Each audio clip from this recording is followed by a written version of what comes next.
I didn't expect to notice him like that. At first, he was just family by extension. My name is Leora Vance. I was 35 at the time, close to my sister, involved in her life, and around her home often enough that everything there felt familiar, comfortable, safe. My sister, Aline, had been married for a few years. Stable relationship, quiet life, nothing dramatic. And through that, I got to know her husband's family, including him, his father. His name was Marcus Hale. The first few times I met him, nothing stood out. He was respectful, reserved. The kind of man who didn't speak unless he had something worth saying. Older, composed, steady in a way that felt grounded rather than distant. There was nothing inappropriate, nothing unusual. He was just there. Part of the environment, that's all. Or at least, that's what I told myself. It wasn't until one evening, just a normal family visit, that something shifted. We were all gathered in the living room. Casual conversation, background noise, nothing out of place. I was halfway listening, halfway distracted when I noticed something. Not something he did, something I felt. Awareness, subtle, but clear. He was speaking, calm, measured, and for some reason, I found myself paying more attention than I usually would. Not because of what he said, but how he carried himself. There was a quiet confidence there, not loud, not attention-seeking, just present. And for a second, I held that awareness a little longer than I should have. That was it. Nothing happened. No interaction beyond what was normal, but something had been noticed. And once you notice something like that, you can't unnotice it. I brushed it off at the time, told myself it didn't mean anything, because it shouldn't have. But sometimes, it's not the moment itself that matters. It's what it opens the door to. After that night, I told myself it was nothing. Just a passing thought. The kind you don't entertain, don't revisit, don't give meaning to. And for a few days, that worked. Until I saw him again. It was another casual visit. I stopped by my sister's place in the afternoon, not expecting anyone else to be there, but he was.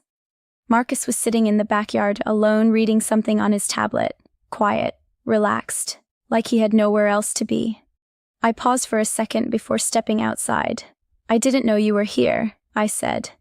He looked up, that same calm expression. "I could say the same," he replied. I smiled lightly. "I just came by to see Aline." "She stepped out," he said. "Should be back soon." That should have been my cue to wait inside. But instead, I stayed. Just for a moment, I told myself. "Mind if I sit?" I asked. He gestured to the chair across from him. "Go ahead." And just like that, we were alone. The conversation started simple, polite, normal. "How have you been?" he asked. "Busy," I replied. "But good." He nodded. "Busy usually means you're avoiding rest." I let out a small laugh. "You sound like my sister." "Maybe she's right," he said. That caught me slightly off guard, not the words, but the way he said them. Direct, observant, like he noticed more than most people did, and that brought that awareness back, stronger this time, because now it wasn't just from a distance, it was in a conversation, between us. We talked for a few more minutes, nothing inappropriate, nothing that crossed a line, but the tone felt different, more focused, more present. At one point, there was a pause, a quiet one, not uncomfortable, just still, and in that moment, I felt it again, that shift, subtle, but real. I should have ended the conversation there, created distance, reset everything back to normal. But I didn't, because part of me was curious, and that's how it starts, not with intention, but with curiosity you don't shut down soon enough. After that afternoon, I couldn't pretend it hadn't felt different, not dramatically, but enough, because now it wasn't just a passing awareness, it was a shared moment, and that's what changes things. I started noticing when he was around more, not intentionally at first, just naturally. If I visited my sister's place, I'd be aware of whether his car was there. If I heard his voice in another room, I'd recognize it immediately. That shouldn't have meant anything, but it did. And that's the uncomfortable truth. Nothing had happened, but my attention had shifted, and attention is where everything begins. "You've been coming around more," my sister said one evening. I glanced at her. Have I? She smiled. I'm not complaining. It's nice. I nodded but didn't say much, because I knew it wasn't just about her anymore, and that realization, it sat quietly in the back of my mind. A few days later, I stopped by again. This time, the house was quieter. My sister was upstairs and Marcus was in the kitchen. We crossed paths without planning it. Back again, he said. There was no judgment in his tone, just observation. I guess I am, I replied. A small pause. Then he said, You seem more present lately. That caught me off guard. What does that mean? I asked.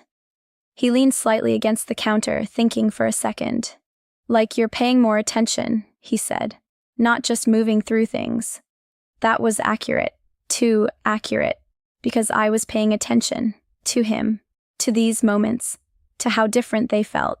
I could say the same about you, I replied. He gave a slight nod. Maybe. Another pause. And this one felt heavier. Because now it wasn't just me noticing. It was mutual, unspoken, but understood. Nothing inappropriate had been said. Nothing had crossed a line. But something had been acknowledged.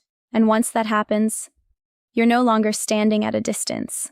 You're standing closer than you should be. After that, I couldn't treat it like nothing anymore, because it wasn't. Not in the way I had been pretending. Nothing had happened, yes, but something had been established. Awareness. Mutual. And that's where things start to get complicated. The next time I went over, I told myself it would be quick. Just a short visit. See my sister, catch up, leave. No lingering. No unnecessary conversations. That was the plan. But plans don't always hold when the situation hasn't been fully addressed. Marcus was there again. Of course he was. You're consistent, he said as I walked in. I gave a small smile. I could say the same about you. He nodded slightly, like he expected that answer. Consistency reveals patterns, he said.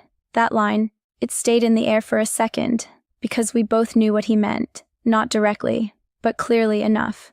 And let me say this, because a lot of people overlook it. It's not always about someone making a move. Sometimes it's just about two people recognizing a pattern and not stopping it. My sister got pulled into a call shortly after, leaving us in the same space again. Unplanned, but not unexpected. You could choose not to come by as often, he said. I looked at him. I could. Another pause. But you don't, he added. That wasn't a question. I didn't respond right away, because he was right. I wasn't, and that meant something. I visit my sister, I said finally. Of course, he replied. But his tone didn't challenge it. It just acknowledged the surface, not the truth underneath. That silence, it said more than anything else, because now, it wasn't just awareness. It was understanding, and that's where a lot of people need to wake up, because once you understand what's happening, and you still don't step back, you're no longer unaware. You're choosing proximity. And I was. Even if I didn't fully admit it yet. After that conversation, it became harder to ignore. Not just him, but myself. Because now, I couldn't pretend this was accidental anymore. I knew what I was doing. Maybe not consciously at first, but enough to recognize it. I was showing up, staying longer than necessary, allowing conversations to stretch just a little further than they should. And that's how lines blur, not in big steps, in small permissions you give yourself. The next time I went over, I told myself I'd keep things simple, focused, no unnecessary interaction. But the moment I walked in, I saw him, and that awareness came back instantly. You're here early, he said. I had time, I replied. That answer was too easy, too casual, because the truth was, I made time, and that matters. My sister was in the other room, busy with something, leaving the space open again. It was becoming a pattern, and patterns don't happen by accident. You're thinking more before you speak now, he said. I looked at him. Am I? Yes, he replied. Like you're measuring something. That hit. Because I was. Every word, every moment, every decision to stay or step back. That's not a bad thing, I said. No. He agreed. But it usually means something's being weighed. Another pause, and this one felt heavier than the rest. Because now we weren't just aware. We were acknowledging the process, without saying it directly. I should probably go check on my sister, I said, even though I didn't move. You could, he replied. But he didn't step away either. And that's the part people don't talk about. It's not always about someone pulling you in. Sometimes it's about neither of you stepping away. And that space, that hesitation, that's where everything builds. I stayed there a second longer than I should have. Then I turned and walked away. But even as I did, I knew something clearly. I wasn't as distant from this situation as I should have been.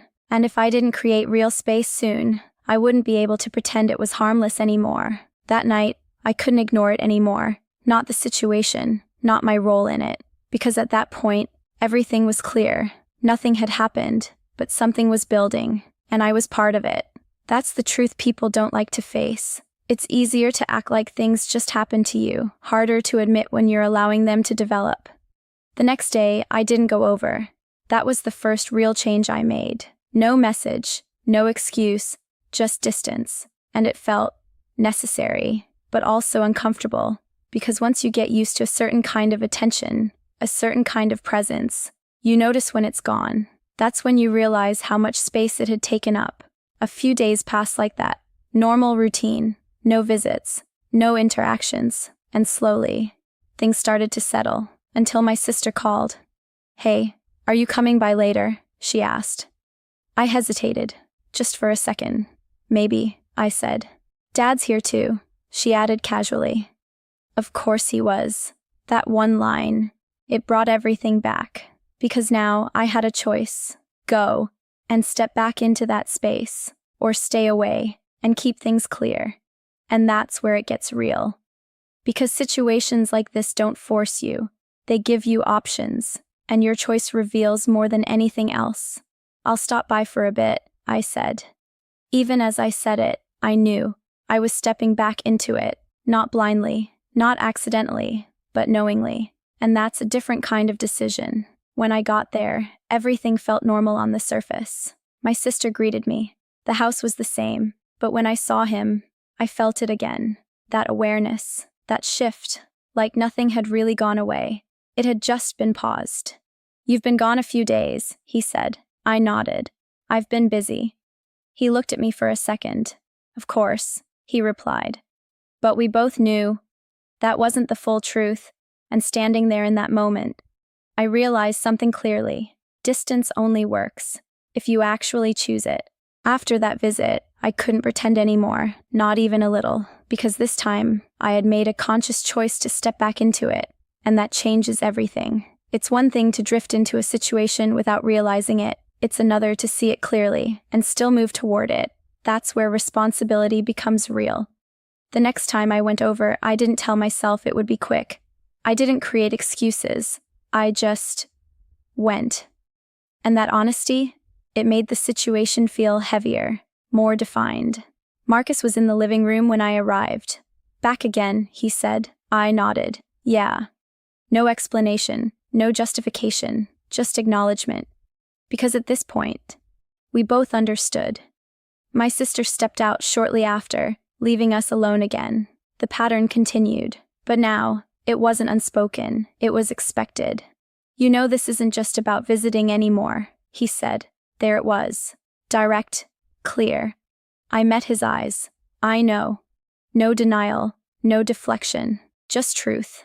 That moment, it shifted everything, because once something is said out loud, you can't hide behind assumptions anymore.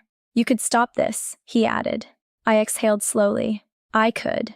But you're not, he said. Again, not a question, a statement. And he was right. I wasn't. That's the part people don't like to admit. Sometimes, you know exactly where something is heading, and you don't step away, not because you're forced, but because part of you is still standing there, curious, present, in it. I should leave, I said. But I didn't move right away. And that hesitation, that's where everything lives. Because in that moment, I wasn't confused. I wasn't unaware. I was choosing, not fully stepping forward, but not stepping back either. And that space in between, that's the most dangerous place to be. I didn't leave right away. That's what I remember most about that moment. Not what was said, not what could have happened, but the fact that I stayed, even after saying I should go. And that's where things become real. Because at that point, it's not confusion, it's choice. The room felt quieter than it should have. No background noise, no distractions, just the space between us and everything that had built up to that point. "You're still here," Marcus said. I let out a slow breath. "I know." Another pause, and this one felt heavier than all the others, because now there was nothing left to interpret. No guessing, no reading between the lines. Everything was already understood. "This doesn't end well if it keeps going," he said. I nodded.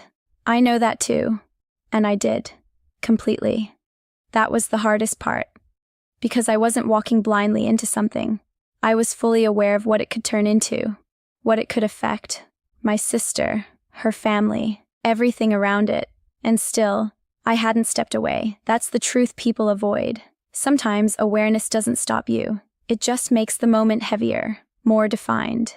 "I don't want to complicate things," I said. "Then don't," he replied. Simple, direct, clear. But again, neither of us moved. And that's what matters. Not just what you say, but what you do after. I looked at him for a second longer than I should have. And in that moment, I felt it clearly. That edge, that point where one small step changes everything. Not something dramatic, not something obvious. Just a shift. I straightened slightly, forcing myself to move. "I should go," I said again. This time, I meant it. And this time, I took a step back. Because I knew, if I didn't do it right then, I wouldn't do it at all. After that moment, everything became clear. Not emotionally, logically. Because I had seen how close it could get, how easy it would have been to stay just a little longer. Say a little more. Not step back when I should have. And once you see that clearly, you can't pretend you don't understand the situation anymore. The next few days, I didn't go over. No visits, no casual drop-ins, nothing. And this time, it wasn't about testing myself. It was about setting a boundary, a real one. My sister called again a couple of days later. "Where have you been?" she asked. "You disappeared." I gave a small laugh. Just needed to focus on some things. "That's not like you," she said. "I know," I replied. And that was true, because before I hadn't been aware enough to pull back like that. Now, I was. And it changed how I moved, how I thought, how I chose. When I finally went back, it was intentional, not casual, not impulsive, just controlled. Marcus was there again. Of course he was. But this time, the dynamic felt different. Not because anything had changed externally, but because I had. "You've been keeping your distance," he said. I nodded. "Yeah." Another pause. Then he said, "That's probably the right move." "I know," I replied, and for the first time, it didn't feel difficult to say that. Because now, I wasn't standing at the edge anymore. I had stepped back from it. Not perfectly, not immediately, but in time. And that matters. Because sometimes, that's the only difference between something almost happening and something you can't take back. After that, things settled.